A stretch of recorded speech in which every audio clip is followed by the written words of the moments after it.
Hello everyone, आप लोगों का बहुत बहुत स्वागत है साचा टैरो में। मैं शालिनी आपका स्वागत करती हूँ। अगर आप ये वाला है साचा टैरो पर आपने पहली बार क्लिक करा है तो please do subscribe to my channel. Okay. और पर्सनल और पेड रीडिंग के आपको अगर आप चाहते हैं कोई पेड रीडिंग या पर्सनल रीडिंग आपको लेनी है, आप किसी समस्या में हैं, चाहे आप कैरियर से रिलेटेड हो या फिर रिलेशनशिप से रिलेटेड हो, तो आप एक टैरो रीडिंग बुक करवा सकते हैं। मेरा जो ईमेल आईडी है, मेरा व्हाट्सअप नंबर है, आपको नीचे डिस्क्रिप्शन बॉक्स में मिल जाएगा।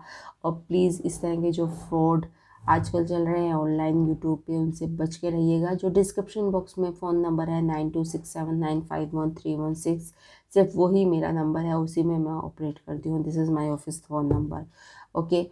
और तीसरी बात, please do follow me on the Facebook and Instagram. उसका लिंक भी आपको नीचे डिस्क्रिप्शन बॉक्स में मिल जाएगा। सिर्फ उन्हीं लिंक्स को फॉलो कीजिए जो मैंने डिस्क्रिप्शन बॉक्स में दे रखे हैं, या नंबर या ईमेल आईडी को। प्लीज़ इन स्कैमर से बच के रहिए, ठीक है। ओके, चलिए चलते हैं स्कॉर्पियो आपकी रीडिंग के लिए। सबसे पहले हम ये एक दो चीज़ें मैं बता दूं इस रीडिंग के लिए कि अप्रैल 1 से लेकर 15 तक की ये रीडिंग होने वाली है। कि इस दौरान आपका किस तरह का एनर्जी रहेगी। सबसे पहले हम लव एनर्जी चेक करेंगे, फिर हम कैरियर एनर्जी चेक करेंगे। लव एनर्जी में हम लव ओरेकल का भी यूज़ करेंगे, और कैरियर एनर्जी में हम एंजल एंड एंसेस्टर ओरेकल्स का भी यूज़ करेंगे। तो चलिए शुरू करते हैं आपकी लव रीडिंग से। स्कॉर्पियो वृश्चिक राशि वालों के लिए love reading for the month of April 1 to 15।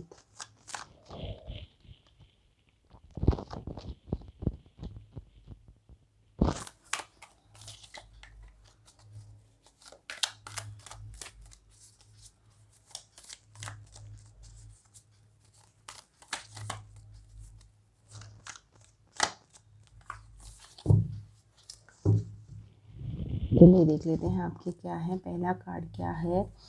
The world. Very good. Okay.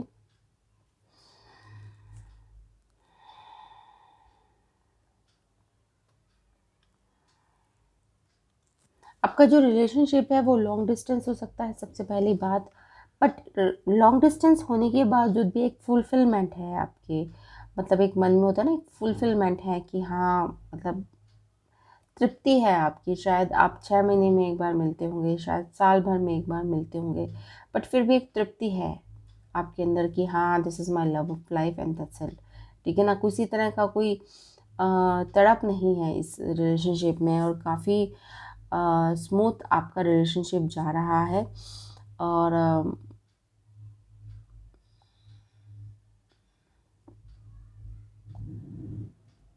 मतलब अपने आप को आप कंप्लीट फील करते हैं इस पर्सन के साथ। भले ही ये लॉन्ग डिस्टेंस है, भले ही आपकी कम बात होती है, बट फिर भी अपने आप को आप एक कंप्लीट फील करते हैं इस पर्सन के साथ। Okay. Next card is knight of wands. Okay. तो knight of wands, knight of wands थोड़ा सा इस चीज़ को भी दिखाता है कि थोड़ी सी प्रॉब्लम क्या है कि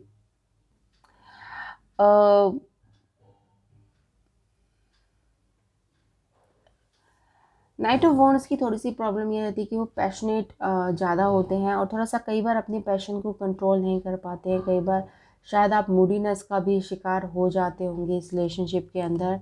और 7 ऑफ पेंटिकल्स, ठीक है ना। तो थोड़ा सा मूडीनेस मुझे यहाँ दिख रही है। ये आप भी हो सकते हैं और आपके पर्सन भी हो सकते हैं। किंग ऑफ कप्स, यस, ठीक है ना। तो कभी कभी आप मूडीनेस में कुछ ना कुछ ऐसा बोल जाते होंगे जो आपके पर्सन को हर्ट करता होगा, ठीक है ना। कई बार होता है कि गुस्से में इंसान बोल जाता है, और पर बाद में आप उसको रिग्रेट भी करते होंगे कि मैंने क्या बोल दिया, ठीक है। तो थोड़ा सा पेशेंस से काम लेना सीखिए, क्योंकि शायद ये लॉन्ग डिस्टेंस की वजह से ना कभी कभी आप अपना आपा खो देते होंगे कि भाई क्या मजाक चल रहा है, ठीक है ना, ये रिश्ता है क्या है, ठीक है। तो थोड़ा सा अपने आप को पेशेंस बनाए रखिए, क्योंकि थोड़ा सा क्योंकि रिश्ता तो अच्छा है, बट कई बार सर्कमस्टांसेस ऐसे बन जाते हैं करियर की वजह से या फिर किसी पढ़ाई की वजह से कि लॉन्ग डिस्टेंस रिलेशनशिप हो जाता है। और शायद आप भी कम टाइम दे पाते हैं अपने पर्सन को और आपका पर्सन भी आपको कम टाइम दे पाता है। तो थोड़ा सा इस वजह से मन मुटाव सा रहता है आपको कभी कभी। एक होता है ना, खींच सी आ जाती है कभी कभी कि क्या मजाक हो रहा है, ठीक है ना। तो इस तरह की चीज़ों में ना दिमाग दे ले अपना, और जैसा भी आपका ये रिश्ता है उसको अपनाइए और उसकी खूबसूरती पे ज़्यादा ध्यान दीजिए, सिवाय उसके शॉर्ट कमिंग्स पे ध्यान देने के लिए, ठीक है ना। उसके शॉर्ट कमिंग्स पे जितना कम ध्यान देंगे उतना आपका रिश्ता अच्छा चलेगा। ओके, थोड़ा सा शॉर्ट कमिंग्स पे कम ध्यान दीजिए। यहाँ पे मुझे लग रहा है कि आप थोड़ा सा यही सोचते रहते हैं कि ये कमी है, ये कमी है, ये कमी है, बट ये रिश्ता प्यारा है और जितना आप कम ध्यान देंगे उतना आपके लिए अच्छा है, ठीक है ना। एक लव ओरेकल से एक मैसेज और निकाल लेते हैं।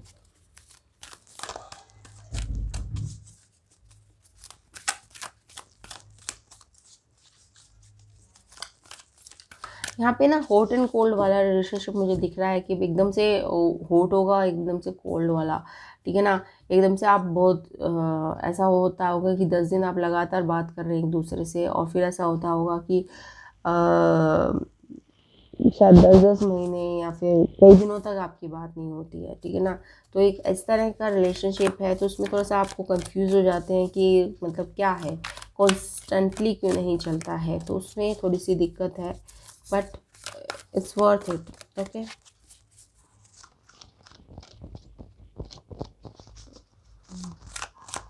let's see what's a love oracle for you. One card. Okay, if they once loved you, they still love you.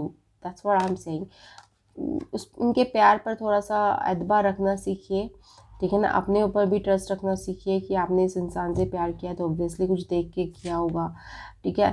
Thanks for every single time you ever fell in love, whether or not it was obvious, whether or not it lasted, and whether or not you were love back, it changed everything. Actually, you are always loved back.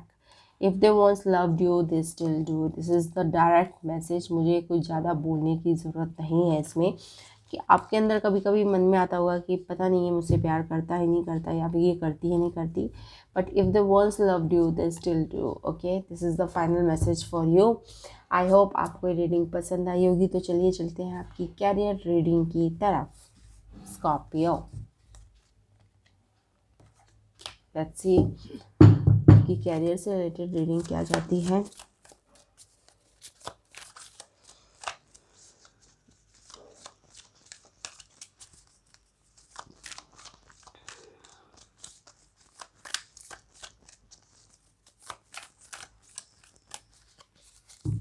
चलिए देख लेते हैं आपकी career से related reading क्या जाती है। First card है आपका 8 ऑफ वॉन्ड्स। ओके, बहुत सारे ऑफर्स आ रहे होंगे आपके पास। 8 ऑफ वॉन्ड्स का मतलब है कि ऑफर्स आर कमिंग, ठीक है ना। बहुत सारे प्रपोजल आपके पास आ रहे होंगे, बहुत सारा कम्युनिकेशन आपके पास आ रहा होगा, या फिर ऐसा भी हो सकता है कि आपको ट्रैवलिंग करने का बहुत मौका मिले अप्रैल 1 से लेकर 15 तक। पेज ऑफ कप्स, ओके, ठीक है। कोई अनएक्सपेक्टेड भी हो सकता है कि इस तरह का अनएक्सपेक्टेड ऑफर भी आपके पास आ रहा हो। Okay, 4 of pentacles, okay, 2 of, okay. पर यहाँ पे मुझे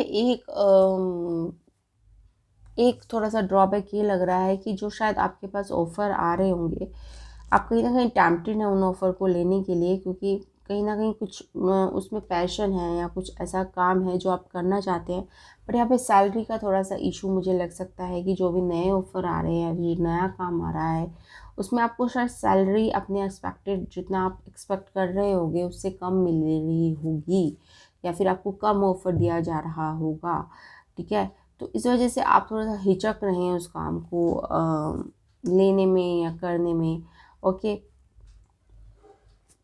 तो आप डिसीजन नहीं ले पा रहे हैं कि क्या वर्थ है कि मैं ये रिस्क लूँ, ठीक है ना। इतनी सैलरी में ऑफर्स बहुत आ रहे होंगे, बट सैलरी उस हिसाब से नहीं मिल रही होगी आपको जिस हिसाब से आपको चाहिए, या आपके दिमाग में होगा कि मुझे इतनी सैलरी तो मिलनी ही चाहिए, ठीक है। तो उस तरह का शायद आपके लिए मैसेज ये है कि पेज ऑफ कप्स आया है, तो मैं इसलिए ये कह सकती हूँ कि आपको शायद एक्सपीरियंस गेन करने की बहुत ज़रूरत है। अभी सैलरी पे ना ध्यान देकर आप अपने एक्सपीरियंस को बढ़ाइए, क्योंकि यहाँ पे एक्सपीरियंस आपके पास कम है। जिस भी काम में आप हैं उसका एक्सपीरियंस आपके पास कम है, और एक्सपीरियंस बहुत काउंट करता है, ठीक है, जॉब या कैरियर में। तो थोड़ा सा उसको बढ़ाए, उसको मतलब आपकी जो तवज्जो है वो ये होनी चाहिए कि मैं अपने एक्सपीरियंस को बढ़ाऊँ। ये इस बात पे तवज्जो नहीं होनी चाहिए कि मेरी सैलरी बढ़ जाए या कुछ हो जाए, ठीक है ना। तो थोड़ा सा आपके लिए यही मैसेज है कि आप अपने एक्सपीरियंस को उस काम के में जो एक्सपीरियंस है उसके ऊपर बढ़ाइए। सैलरी के बारे में ज़्यादा मत सोचिए अभी, ठीक है। जितना आप सोचेंगे उतना ही आप दुखी होंगे। अपने काम पर अपने एक्सपीरियंस को बढ़ाते जाइए, सैलरी अपने आप बढ़ जाएगी, ठीक है। तो आपका जो मेन फोकस होना चाहिए वो अपने एक्सपीरियंस को बढ़ाना, अपनी स्किल को बढ़ाना, नई नई चीज़ों को सीखना। पेज ऑफ कप्स होता है नई नई चीज़ों में जिज्ञासु, एक जिज्ञासु प्रवृत्ति रखना कि ये कैसे होता है, वो कैसे होता है, इस तरह की प्रवृत्ति को रखिए अपने अंदर, ठीक है। आइडियल मत बैठिए, ओके, कि जितना आता है उतना बहुत है। नई नई चीज़ों को सीखने की कोशिश कीजिए, तो आपके कैरियर में अच्छा रहेगा आपके लिए। एक एंजल और एंसेस्टर ओरेकल से एक और मैसेज ले लेते हैं आपके लिए, and we will wind up the reading.